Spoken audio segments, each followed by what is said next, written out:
Wyoming Territory. Late October of 1878, the wind carried a bite, sharp with the promise of snow, as the sun dipped low over the town of Buffalo. Horses snorted in the chill, steam curling off their backs, and wagons creaked in the yard behind the livery. That was where he saw her. She sat alone on the edge of a wagon tongue, hands tucked under her arms, dress dusty and hem torn. Her boots were scuffed, and her eyes tracked the dirt like it might give her answers. She looked like she had been waiting too long. And the way her shoulders stayed tight, like she was holding something in, told him she did not expect help to come. Bram Hollies had just meant to water his mare and move on. But now he stood still, watching her. Something about her, the quiet way she held herself, the hollow in her cheeks, the stubborn light in her eyes, pulled him in before he knew it. "You waiting on somebody?" he asked, stepping closer, hat in hand. She looked up, startled, then steadied. "No. Not anymore." Her voice was low, raspy from cold or crying, he could not tell which. She had a face like the prairie sky after a storm, bruised but clear. "My name's Bram," he said, gentle. "You got a name?" She looked at him for a long moment, then nodded. "Willa Joyner." He nodded slowly, crouching down beside the wagon. "You hungry, Willa?" "I ain't got coin." "Did not ask that." He reached into his coat pocket, pulled out a strip of jerky, and offered it to her. She took it like she expected him to snatch it back. He waited while she chewed. She did not ask questions, and he did not push. The yard behind them was mostly empty now. The last of the wagons had rolled out that morning, headed west before winter sealed the pass. She swallowed hard. "They left me." Bram leaned his forearms on his knees. "Who?" "My brother and his wife. Said they could not carry 3 mouths through the mountains. Said I'd do better in town, but I waited, just in case." "How long?" 2 days. His jaw tightened. "You sleep out here," she nodded. Bram stood and shrugged off his coat, then unrolled the thick wool blanket tied to his saddle. He laid it over her shoulders without asking, the motion easy like it was nothing. But to her it was everything. "You do not even know me," she whispered. "I know enough. I know you should not be out here freezing, and I know what it feels like to get left behind." That made her look at him. "Really look." He gave a small half smile and held out his hand. "Come on. I got a fire going back at my camp, just outside town. You can warm up, eat something proper." She hesitated. "You do not have to stay," he said. "But you should not be alone tonight." She stood slowly. "All right." They walked through the edge of town in silence, her steps slow from cold and weariness. He did not ask questions, just kept pace with her, his hand hovering near in case she stumbled. When they reached the cottonwoods by the creek, his camp came into view.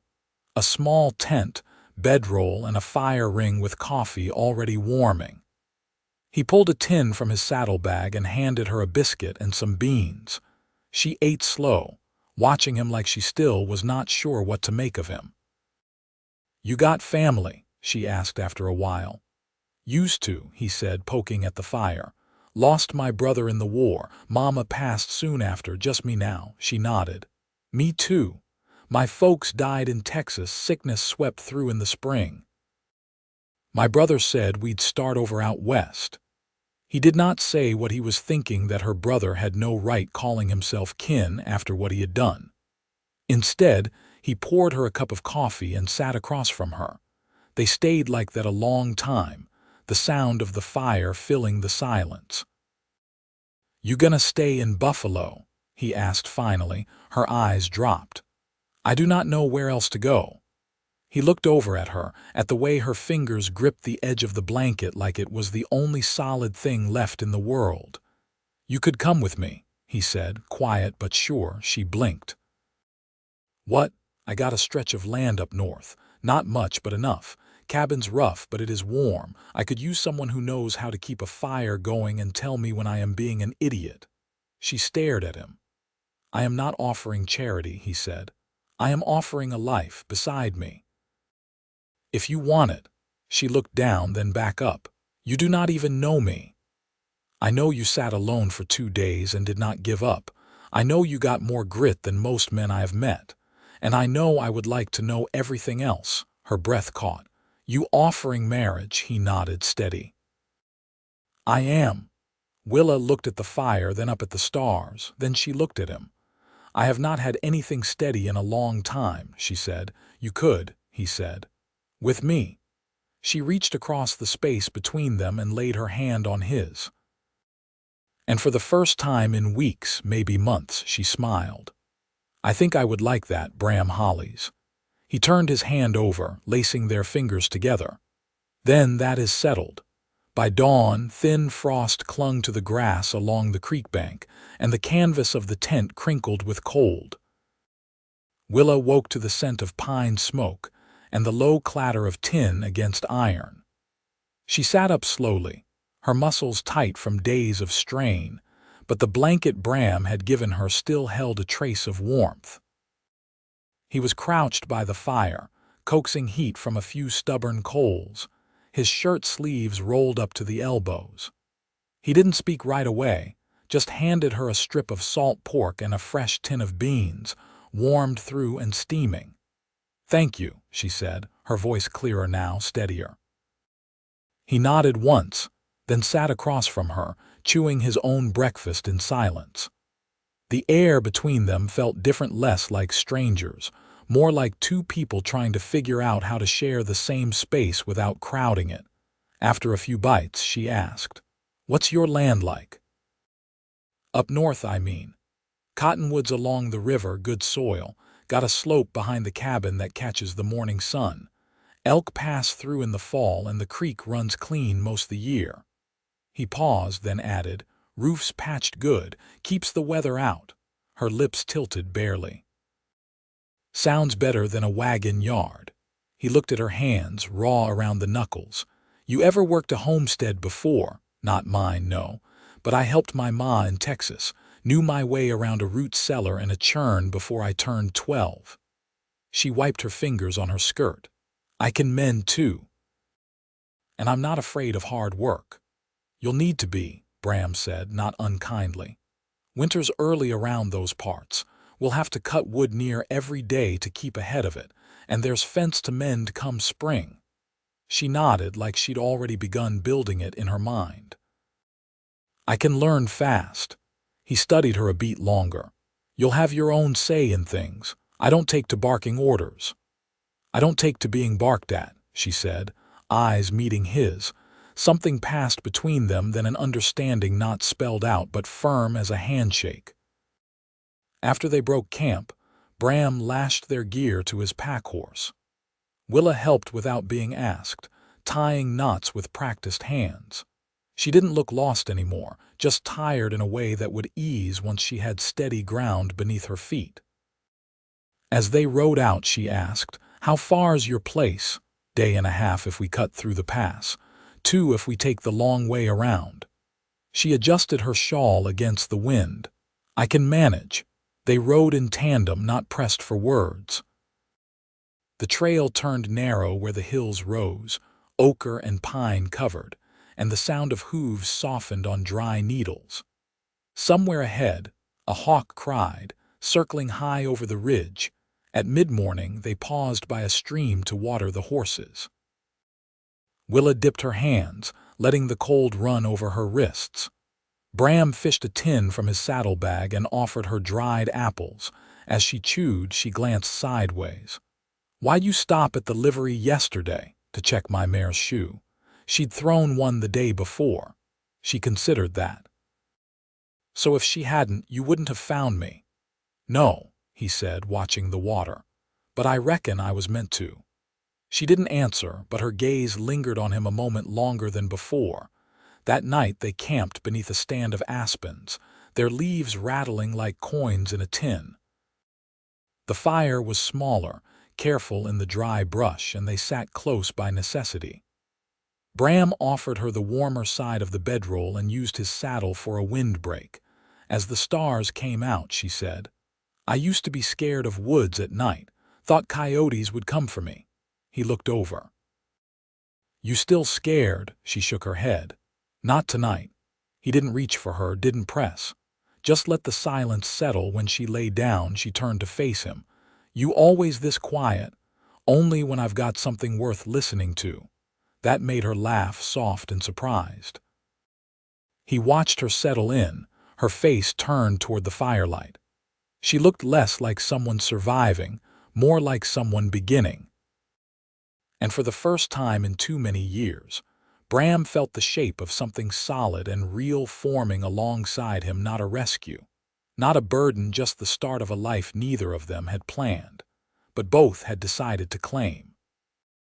They reached the edge of Bram's land by late afternoon the next day, riding in through a line of bare-limbed willows that framed the narrow trail like sentries. A dusting of snow clung to the windward sides of tree trunks, and the sky had flattened into a dull stretch of pewter. Willa pulled her shawl tighter as the cabin came into view. It sat low against a rise, made of hand-hewn pine, the roof topped with sod that had browned under the cold. A lean-to stretched off the west side, sheltering a rough-hewn chopping block and a rusted saw buck. Smoke curled from the stovepipe in a thin line, barely visible against the pale sky. Bram dismounted first and stepped to her horse before she could swing down on her own. His palm brushed her boot as he steadied her, and when she landed, her knees bent slightly from the ride, but she stayed upright. "There's a spring out behind the cabin," he said. "Keeps running even when the creek freezes. You'll hear it if you listen close at night." She glanced toward the slope. "What's that up the hill?" "Cornfield. Didn't yield much this year. Lost some to crows, some to hail. I'll try oats next season." She nodded, her gaze moving slowly over the place that would be hers now, too.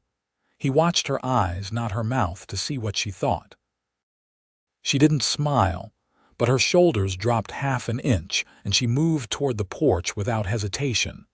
Inside, it was warmer than expected. The stove had held its heat from the last time Bram had passed through, and the air smelled faintly of cedar and iron. The floor was plank board, uneven in spots, and along the wall stood a narrow cot with a homespun quilt folded at its foot.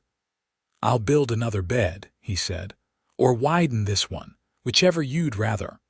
Willa set her satchel down by the wall. "I'd rather build something new." "Together." He nodded once, then stepped past her to the hearth and fed in another split log. She moved to the window and traced a crack in the pane with her fingertip. "You built this place yourself?" "The bones of it, yeah. Took 2 summers. My brother helped with the ridge beam before." He stopped, jaw tightening. "I finished the rest after." She didn't ask what had happened, just turned away from the window and said, "It holds the wind better than I thought it would." "Better than a wagon yard," he said, his voice quiet. She met his eyes then, not looking away. "That's behind me now." He crossed the space between them and held out a small, folded cloth. Inside were a handful of seed packets, beans, carrots, a few squash. "Found these in town last spring. Been waiting on someone who'd know what to do with them." She unfolded the cloth, thumb brushing over the paper labels. "We'll need rows cleared, soil turned. You got tools in the shed out back. You'll find a spade with a broken handle, but it'll hold for this season." She crouched to tuck the seeds into her bag. "Then I'll fix the handle." He watched her without speaking, something steady building behind his eyes. That night, after stew and bread, Bram sat at the table sharpening his skinning knife. Willa swept the hearth clean, then came to sit across from him. She turned her hands palm up on the table, red from work, nicked at the edges. "You don't ask much," she said. "I listen." She studied his face. "I wouldn't have said yes if I thought you were the kind of man to keep score. I'm not." She reached out, slid her fingers over his wrist. "Then I think I could be the kind that stays." He set the knife down slow, careful. "You already are." Outside, wind moved through the cottonwoods, rattling the last of the dry leaves. Inside, the fire burned low, and the quiet between them held no weight, only warmth. When she rose, she didn't ask where she should sleep. She crossed the floor and laid the quilt out wide, making space for him without fanfare. He doused the lamp and joined her there. Boots left by the door, rifle resting near the frame. When he lay beside her, Willa turned toward him, her fingers resting against the wool of his shirt. Neither spoke. They didn't need to. The warmth between them wasn't born of fire or haste, but of something deeper, of ground cleared and something planted. Something that would grow. The weather turned sharper by the week's end, and the cabin held close the scent of smoke and damp wool. Willa rose before the frost softened, tying her hair back with a strip of calico she found in the bottom of her satchel. She moved through the cabin with quiet purpose, setting out the last of the cornmeal and slicing lard with the back of a spoon. Bram had already gone out to check the fence line, his boots leaving clean tracks across the hardened earth. By the time he returned, windburn touched his cheeks, and his hands were raw around the knuckles.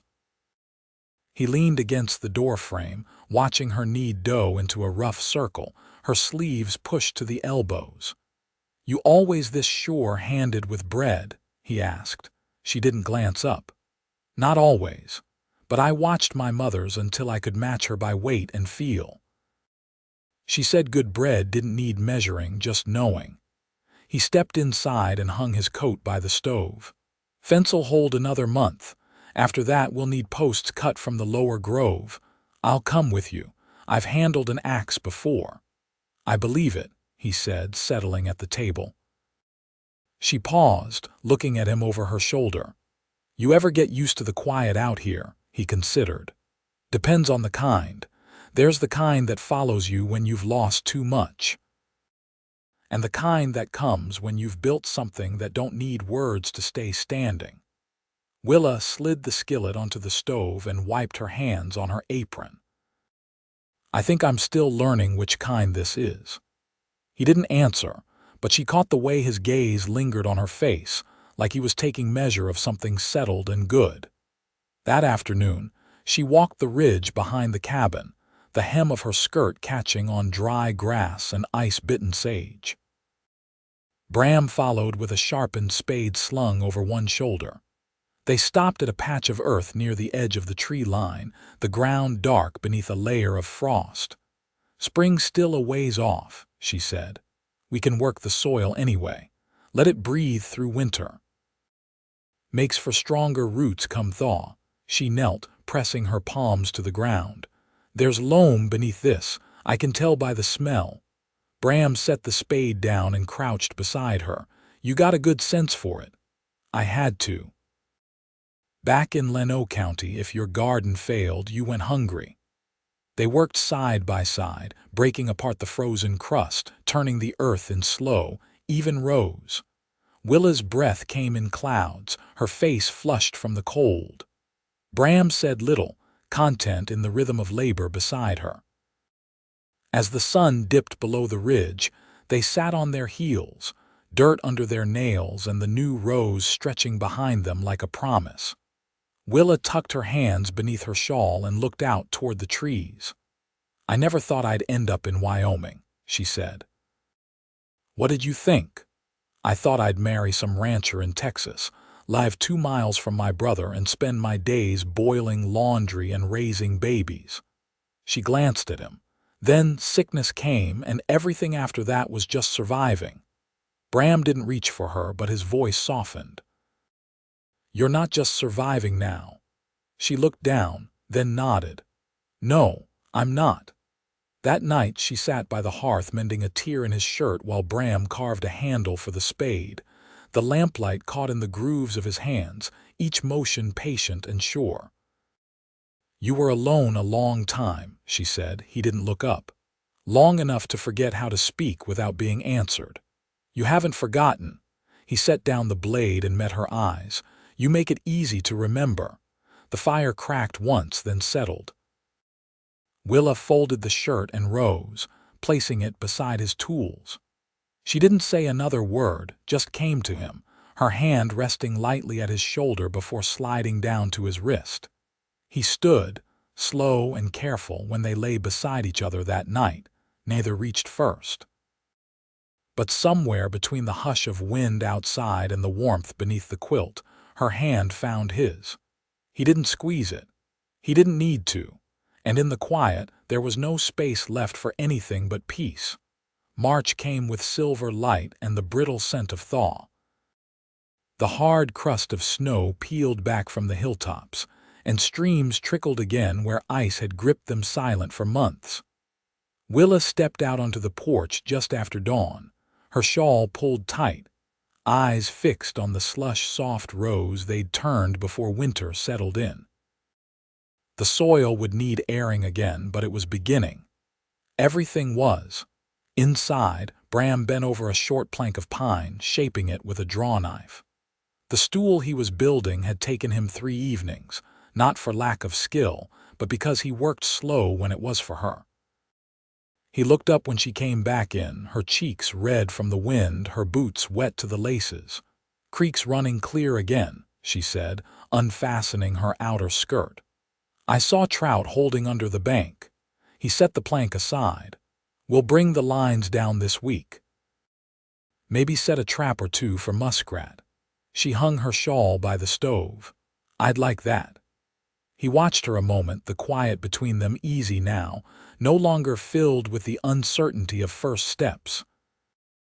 She turned toward the table where a small sheet of paper lay between the candlestick and a battered tin of buttons. "This came from town while you were out. The merchant's boy brought it." Bram crossed the room, scanning the neat script. He folded it after a moment, tucking it into his vest pocket. "Something wrong?" she asked. "No, my brother's widow, she's remarried. Sending word because she thought I should know." Willa's brow creased. "You write her back, I might." He met her eyes. "But there's nothing left to settle between us." She nodded once, neither pressing nor softening, just accepting it as it was. Later that day, they walked the edge of the property, where the cottonwoods had dropped their branches like bones along the riverbank. Willa carried a basket for kindling. Bram carried an axe and a coil of rope. They worked in tandem. He split. She gathered without speaking much, but the silence came from comfort, not distance. As the sun dipped low, they sat on a fallen log to rest. Willa watched a hawk circle wide over the ridge, its wings catching the last of the light. "You ever think about leaving this place?" she asked. "I did, once or twice, but nothing ever called me louder than the quiet here." She looked down at her hands. "I never stayed anywhere long enough to miss it. You've stayed here." "I have," she said, "and I don't think I want to be anywhere else." Bram reached for her hand, not like a question but like a truth. She let her fingers curl around his without pause. "I was thinking," he said, "come April we could plant more than what we planned. Maybe try tomatoes along the edge, see if they take." She smiled. "I've got seeds for them, been saving them since Lano. Never had the right spot. You do now." They walked back with the basket between them, full of kindling and the quiet thrum of something steady beneath their steps. That evening, Willa lit a taper and placed it in the window. Bram came behind her, his hands resting at her waist, warm even through the wool. She leaned into him, her head resting against his shoulder. "I never thought I'd feel safe again," she whispered. "You are," he said, his voice low. "With me?" She turned then, and he kissed her like he meant to memorize it. Not rushed, not uncertain, just sure. Her hand slid up his chest, her breath caught between them. They moved together without pretense, just the slow, unfolding knowledge that this was no longer something to question. She undid the buttons of his shirt with fingers that didn't tremble, and when he lifted her, it was with reverence, not urgency. The bed they'd widened together held them close as the wind curled around the cabin walls. Their bodies found rhythm, not out of need but out of belonging. When she pressed her lips to the hollow of his throat, he whispered her name like a vow. Come morning, Willa woke to birdsong. The air still held a chill, but the light had changed, no longer the thin silver of winter, but something fuller. She turned to find Bram already dressed, stoking the stove. "You hungry?" he asked without turning. "Not yet," she said, rising slowly. "But I will be." He poured coffee into a tin cup and handed it to her. She took it, brushing his fingers as she did. "I've been thinking," she said, leaning against the wall. "Next week when we go to town for flour, we ought to stop by the circuit rider's place." Bram straightened, his eyes meeting hers. "You sure?" "I'm sure," she said. "I want it said proper. I want your name." He crossed the room in 2 steps and pulled her into his arms. She didn't resist. Her cheek pressed to his chest, and she listened to the even beat of his heart. "Then we'll do it," he said. "Next week." She looked up. "And when we come back, I want to start on the cradle." His eyes softened. "You think I know," she said. "Not yet. But soon." He kissed her forehead, then her lips, lingering there. Outside, the sun climbed over the ridge, casting gold across the field. The garden waited. The land waited. But inside the cabin, love had already taken root, quiet and deep, growing in the way of all lasting things, without rush, without noise, and certain as spring.